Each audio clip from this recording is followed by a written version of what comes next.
The Educast WJEC specification asks us to consider Arminius' teaching on free will. It is useful to note that Arminius was a contemporary of John Calvin and had previously been an advocate of predestination. However, in his attempt to defend Calvinism from attack, he came to change his position.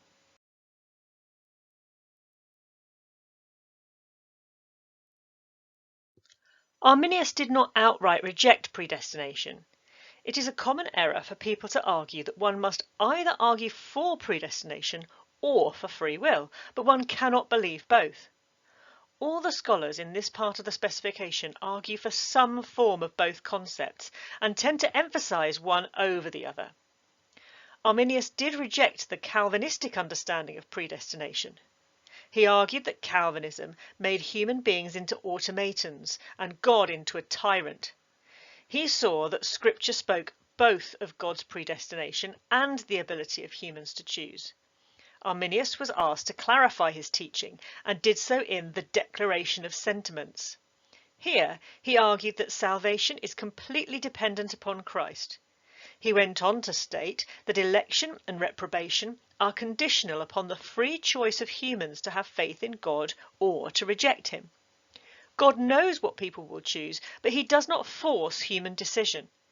Human free decision is dependent upon a gift from God utilized by humans.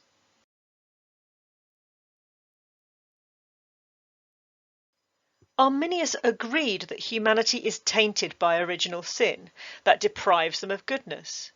This means that humans cannot choose God by themselves. However, Christ's death on the cross gives all of humanity the gift of grace that allows them to freely choose Christ or to turn away and commit apostasy. Adam and Eve were created as righteous beings with the grace from God to make free choices. They existed as separate beings, but were dependent upon his grace to make their own choices about how to act. This requires divine concurrence. This means that God cooperates with the choices that humans make, whether good or evil. The fall meant that the inclination to make sinful choices is now stronger in humanity than when they were first created. For Adam and Eve, it was easier to make good choices. After the fall, the world became more disordered.